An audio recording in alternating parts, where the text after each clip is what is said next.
When I moved in with my daughter and son-in-law, I thought it was a blessing in my old age. We laughed over family dinners, shared coffee in the mornings, and I felt like I truly belonged. But last Sunday, my son-in-law handed me a weekly chore list, as if I was the live-in help. I said nothing. I just smiled, knowing something he didn't. The mortgage he's been so proud of paying has actually been coming from my account. I never thought I'd leave the little house my late husband and I built together. It was modest, tucked at the end of a quiet street, with a garden I had poured my heart into for decades. But after he passed away, the house felt impossibly empty. My daughter Lisa called me almost every day, worried about me living alone.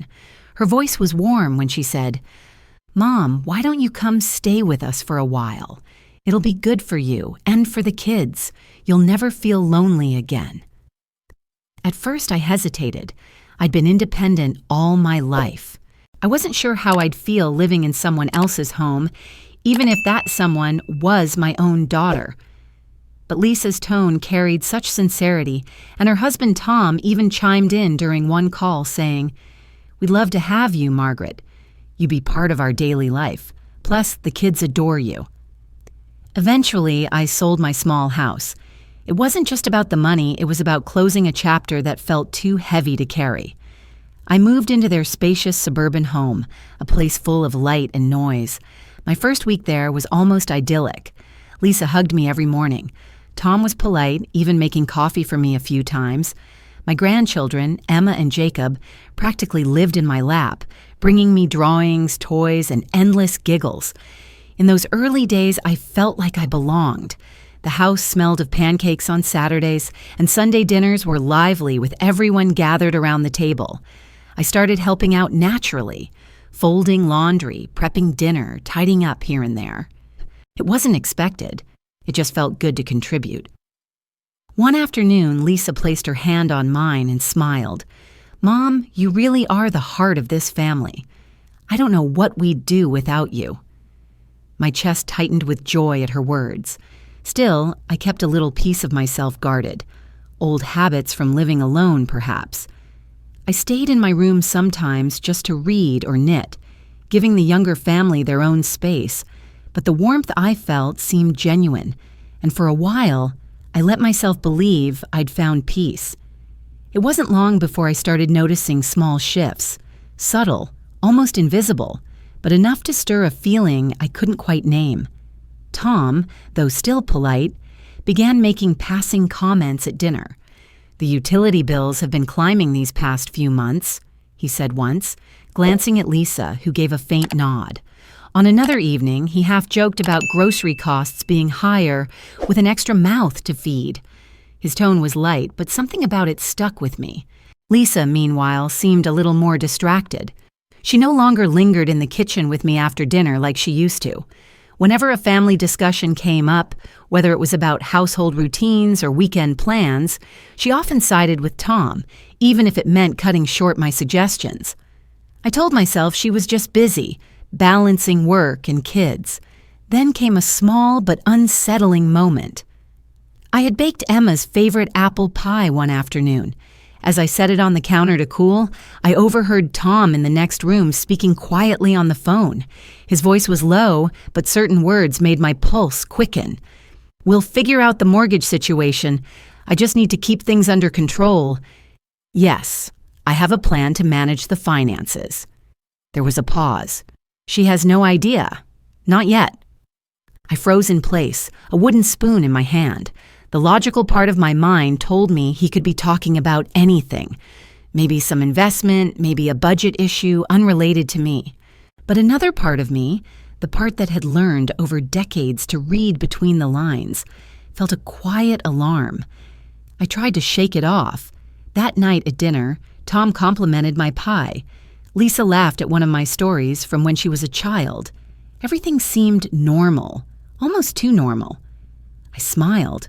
I laughed. I played along. But there was a seed planted in my mind now, small but growing. It's strange how easily we doubt ourselves when it comes to family.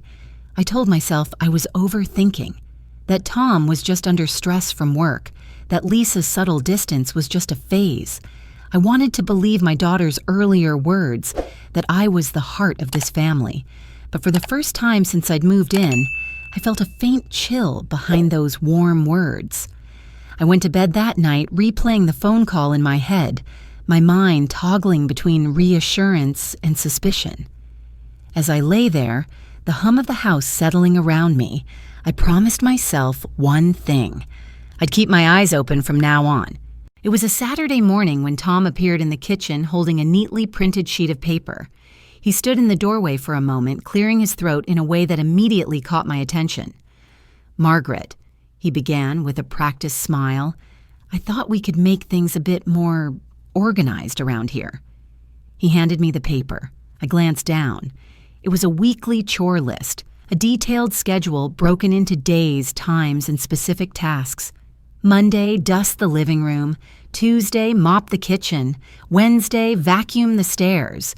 There were even notes about maintaining the yard and checking pantry supplies. I looked back up at him, unsure whether to laugh or take it seriously. "Tom," I said lightly, "you know I've been keeping the house tidy already." "Yes, and we appreciate it," he replied smoothly, "but this will help us all stay on the same page. We want the house to run efficiently." His tone was polite, but there was an unmistakable edge beneath it, an authority that didn't feel like a request. Before I could respond, Lisa walked in, saw the list, and gave a small, approving nod. "Mom, I think this is a good idea. It'll just keep everything balanced. You help a hand here and there, and the house stays neat for everyone." Her words were gentle, almost affectionate, but they landed like a quiet directive. I felt the sting of it.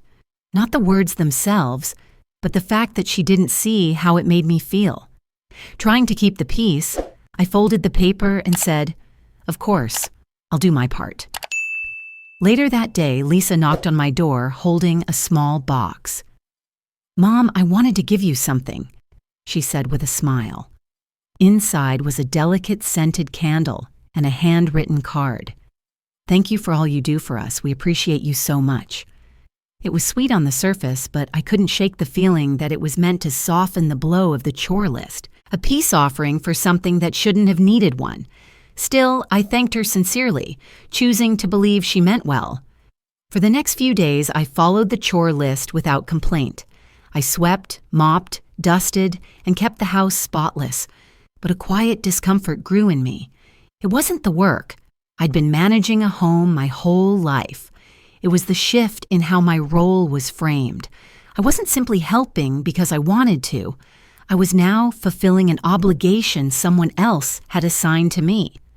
Tom began checking in, making small remarks like, "Thanks for keeping the counters clear," or, "I noticed the laundry's caught up. Great job." Each comment carried the faint tone of a supervisor reviewing work. Lisa, for her part, didn't notice my unease. She seemed genuinely pleased that the house felt more structured now. I told myself maybe this was just their way of managing a busy household. Maybe I was being overly sensitive.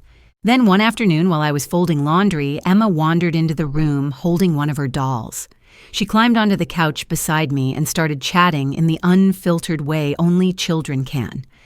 "Grandma," she said, "Daddy says you don't pay for the house, so you help by doing all the jobs. He says that's fair." I stopped mid-fold, the towel frozen in my hands. "Oh?" I managed, keeping my voice steady. Emma nodded innocently, adjusting her doll's dress. "Daddy says everyone has to help in different ways. You help with chores because you don't pay like Mommy and Daddy do." I smiled faintly at her, my heart tightening in my chest. "That's interesting," I said softly, kissing the top of her head. After she ran off, I sat there staring at the neatly folded laundry, my mind spinning. It wasn't just about a chore list anymore. There was an unspoken narrative in the house, one that framed me as someone living here on borrowed grace, paying my way through service. I pushed the thought aside, telling myself I might be reading too much into a child's words, but a part of me couldn't ignore the knot forming in my stomach. I'd sold my home, moved my life here, and contributed more than anyone realized. And yet, here I was, quietly accepting a role I had never agreed to. I decided for now to stay silent, but my eyes were open, wider than ever. I've always believed that old habits die hard. As a former teacher, I kept every important document neatly filed, every receipt labeled, every folder in its place. When I moved in with Lisa and Tom, I brought a single locked box of my most essential papers. Insurance forms, my husband's will, a few financial records. I stored it quietly in the closet of my small room and rarely thought about it. One afternoon, while tidying the hallway closet, I noticed a dusty banker's box labeled mortgage. It looked old, shoved to the back behind wrapping paper rolls. Out of idle curiosity, I pulled it out, brushed off the dust, and opened it. Inside was a thick stack of documents, statements, letters from the bank, copies of the deed. I flipped through, my eyes pausing on a familiar name, my late husband's. I froze. His name wasn't just a footnote, it was the primary name on the mortgage, and beneath it, in the section marked Responsible Party for Payment, was my own signature from years ago. I sank onto the floor, the papers trembling slightly in my hands.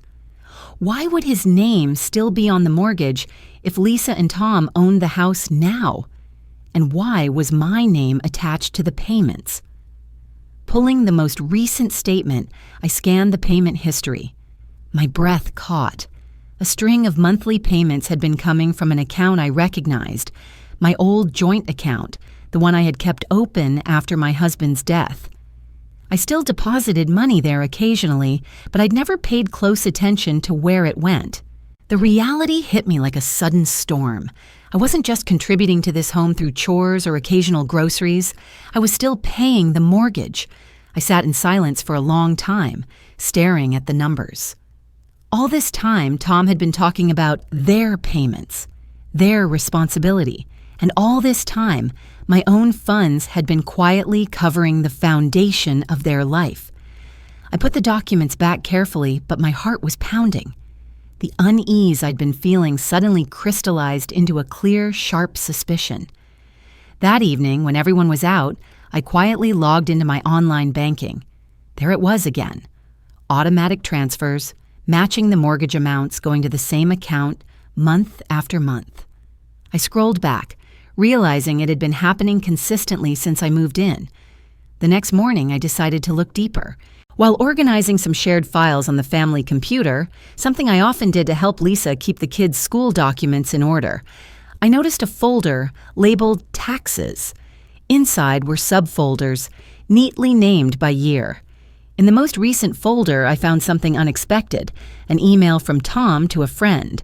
It wasn't malicious in tone, at least not at first glance. But as I read further, my stomach turned. "She has no idea I'm handling everything," Tom wrote.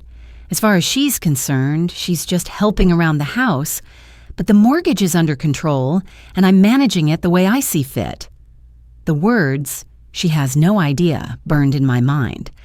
There was no mistaking who she was. I closed the folder quickly, my pulse hammering. My instinct was to march into the kitchen and demand an explanation, but I held myself back. Anger was natural, but this required something sharper. Later that week, Elisa came into my room to borrow some ribbon for Emma's school project. As she reached into the closet, her eyes flicked briefly to the box of mortgage papers on the floor. Her face shifted for just a second. Something unreadable passed through her expression. "Everything okay, Mom?" she asked lightly, as if she hadn't seen anything unusual. "Yes," I said calmly, forcing a smile. She didn't ask any further questions, but as she left, I couldn't shake the feeling that she knew. Not everything, perhaps, but enough. And she wasn't saying a word. That night, lying in bed, I thought about the layers forming in front of me. Tom's control, Lisa's silence, my own role as the quiet provider. I realized that confronting them now would only give them time to twist the narrative. No, I would wait. I would watch. And when the time was right, I would have every piece of proof I needed, not just to defend myself, but to make sure the truth couldn't be denied. For now, The game was quiet. But it wouldn't stay that way for long. The deeper I dug, the more the pieces of the puzzle started to connect, and the picture they painted was far from innocent.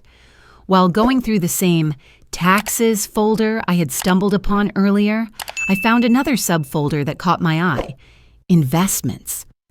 I hesitated for a moment, my fingers hovering over the trackpad. Something told me this was going to change everything. Inside were several scanned bank documents and emails. The first file I opened was a summary of transfers, large amounts moving from the same account my mortgage payments had been going into, directly into an investment account in Tom's name. I leaned closer, reading the fine print.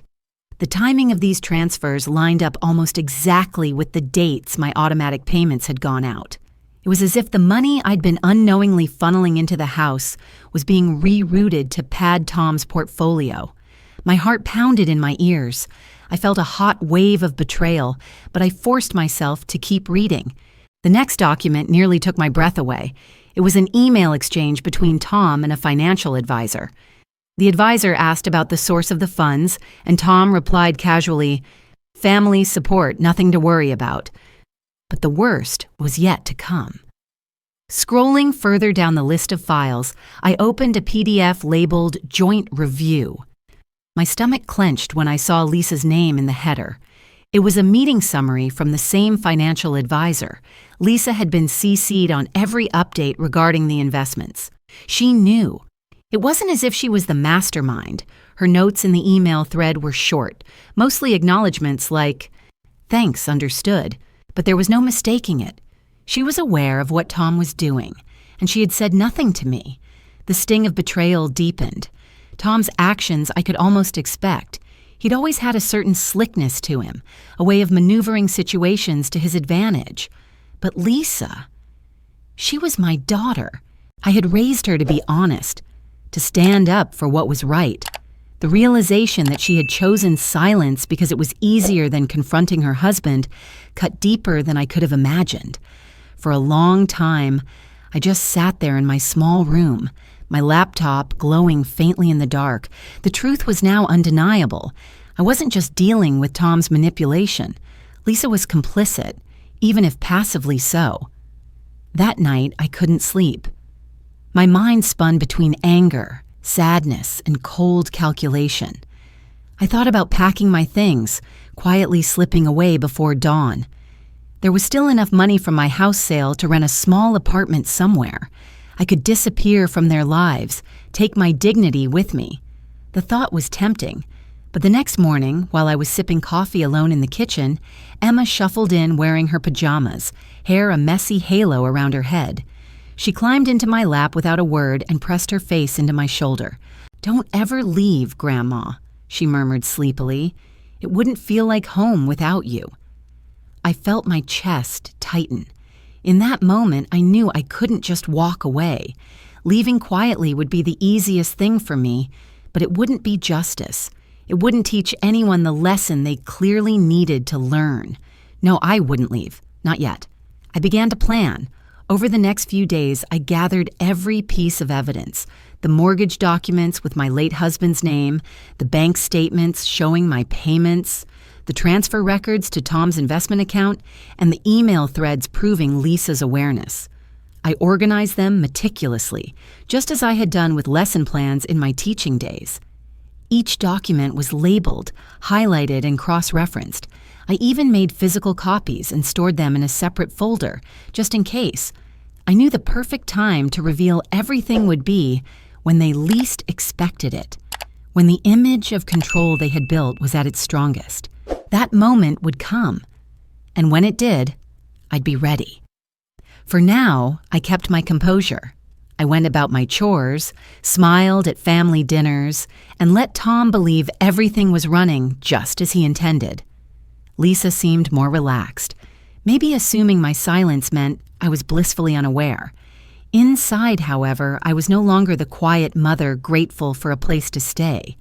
I was the woman who held the very foundation of their home in her hands, and I was ready to use it. The night I chose was a Thursday. Nothing special, at least that's what I wanted everyone to think. Lisa had made spaghetti, Tom had poured himself a glass of wine, and the kids were arguing softly over who got the bigger slice of garlic bread. It was a picture of normalcy. Perfect. I waited until dinner was nearly over. The plates were still on the table, the air warm with the smell of tomato sauce and fresh bread.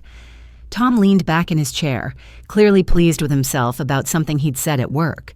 Lisa laughed politely, though her eyes darted to me as if sensing I had something on my mind. I set my fork down carefully. "I'd like to share something with you both," I began. My tone was calm, measured, just as it had been every day since I discovered the truth. Tom glanced at me, curious but unconcerned. "Sure, Margaret. What's up?" I reached down beside my chair and placed a thick manila folder on the table. Both of them looked at it, then at me. "This," I said, tapping the folder, "is the history of this house." Lisa's brow furrowed. Tom's smile faltered. I opened the folder and began sliding documents across the table one by one. The mortgage papers with my late husband's name, the payment records from my account, the bank statements showing transfers aligned perfectly with the mortgage dates. "For the past several years," I said evenly, "I have been paying the majority of this mortgage, every month, quietly, without complaint." Tom's face turned a shade paler. Lisa's eyes widened. I leaned forward slightly. "This home that you've built your life in, it stands because I've been keeping it standing. The financial stability you've enjoyed, Tom. The security you've relied on, Lisa. It's been funded by me." There was a long, heavy silence. Tom cleared his throat, but before he could speak, I pulled out the next set of documents, the investment account statements. "And while I've been covering the roof over our heads, money has been moved from the mortgage account into investments in your name, Tom. Investments Lisa knew about." Lisa's lips parted, but no words came. Tom finally spoke, his voice low but defensive. "Margaret, this is complicated. You don't understand the arrangements." I cut him off, my voice sharp but controlled. "Oh, I understand perfectly. What you don't understand is that I can end these arrangements at any moment." I slid the final paper across the table, a formal statement from the bank outlining my rights as the primary financial party on the mortgage. If I withdraw my payments, the bank will reassess this mortgage immediately. And without those funds, I looked directly at Tom, the house will not be in your control. That landed like a hammer. For the first time since I'd moved in, Tom looked genuinely rattled. Lisa sat frozen, her fork untouched, tears beginning to form in her eyes. "I don't want to take the house from you," I said quietly. "But I will no longer be treated as a guest here. I will not be made to feel as though I owe rent through chores or silence. This is my home too, whether you like it or not." The silence that followed was electric. Tom's jaw tightened. "I didn't mean for things to get like this," he stammered, trying to salvage his pride. You just wanted control," I interrupted, "and you took it at my expense." Lisa's tears finally broke. "Mom, I'm sorry," she said, her voice trembling. "I should have spoken up. I just didn't want to cause a fight between you and Tom. I thought if I stayed quiet, things would work themselves out." I looked at her for a long moment, seeing not just my daughter, but the woman caught between loyalty to her husband and fear of confrontation. "Silence is its own kind of betrayal, Lisa," I said softly. Tom slumped back in his chair, his confidence gone. Lisa reached across the table to squeeze my hand. I took a deep breath. "I'm not asking either of you to leave, but there will be new conditions. I will have my own space, my own say in household matters, and I will no longer be treated as if I'm living here out of charity." Tom nodded stiffly, the reality settling in. Lisa wiped her tears and agreed without hesitation.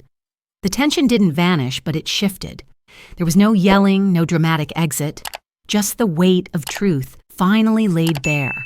I gathered my papers, tucking them back into the folder. "We'll talk more in the morning," I said, my voice firm but not unkind. For now, let's clear the table." The conversation was over, but the consequences were just beginning. The days after that dinner were quieter. Not in the cold, awkward way I had feared, but in a measured, thoughtful way. The air in the house felt different. Tom no longer carried himself with that subtle edge of authority when he spoke to me. His comments were neutral, sometimes even cautious. I noticed he started asking me, not telling me, when it came to house matters. "Margaret, would you mind if..." had replaced the old "you should." It wasn't perfect, but it was change, and change was something. Lisa seemed almost lighter. It was as though the weight of her silence had been lifted. She came to my room more often, sometimes just to chat over tea, sometimes to ask for advice. We even went shopping together on a Saturday afternoon, something we hadn't done since before her marriage. One morning, she sat at the kitchen table while I prepared breakfast. "Mom," she said quietly, "I'm sorry again for not saying anything sooner. I should have spoken up. I promise I'll be better about setting boundaries with Tom. You deserve respect, not just gratitude." I smiled at her, not because I was letting her off the hook, but because I believed her. "We both learned something here," I said. Tom's transformation was more reserved, but visible. He was home a little more, perhaps wanting to show he wasn't hiding anything. He didn't hover when I moved around the kitchen. He didn't inspect the counters or comment on my chores. If anything, he seemed to be keeping a respectful distance. But while the surface was calm, I made a quiet decision of my own. I still had money from my house sale, and the documents I had reviewed gave me an idea. Discreetly, I contacted the bank and arranged to buy out a larger share of the home's equity in my name. The transaction went through smoothly. Tom and Lisa didn't need to be informed until the next renewal period. It wasn't revenge. It was insurance, a safeguard.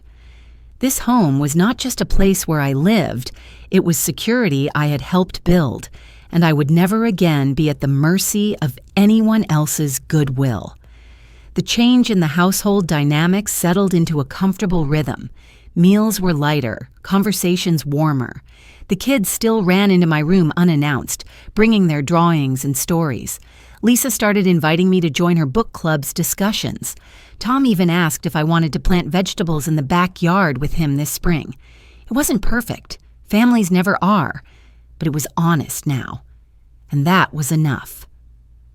Weeks later, I sat on the porch with a cup of coffee, looking out at the quiet street. I thought about how far things had come since I first moved in. Back then, I had been so eager to believe that love alone would make everything work. But love without respect, without boundaries, was fragile. I'd learned that you can give endlessly to your family, but you must also know your worth. Because if you don't, others, intentionally or not, will write a version of your role that suits them, not you. This house stood because of my sacrifice, and now it stood with my presence firmly rooted in its foundation, not as a guest, but as someone whose contribution was undeniable. I breathed in the crisp morning air, feeling a peace I hadn't known in years. That afternoon, the mail arrived. Among the usual bills and flyers was an envelope from a law firm. My heart skipped for just a moment. I hadn't been in contact with them in years. Inside was a letter from my late husband's attorney. It explained that an investment he had made decades ago had just matured. The amount was significant, enough to change things again. I sat back in my chair, the letter in my hand, the possibilities unfolding in my mind. I could renovate the house, secure more investments, even set up trusts for Emma and Jacob, or I could do something entirely unexpected. For the first time in a long time, the future felt open, not uncertain, but wide with choice. I smiled to myself. I had played the quiet game once. This time, the next move would be entirely my own. And as I folded the letter and slipped it back into its envelope, I thought about how life has a way of circling back to those who stand their ground. I glanced toward the house, where my family laughed inside. My place here was secure, not because they allowed it, but because I claimed it. If there was one lesson I'd carry forward, it was this. Never let anyone make you forget your value, especially when you've built the walls around you with your own hands. And maybe, just maybe, I'd ask myself, and anyone who cared to listen, if you were in my place holding the keys to this house and a letter that could change everything, what would you do next?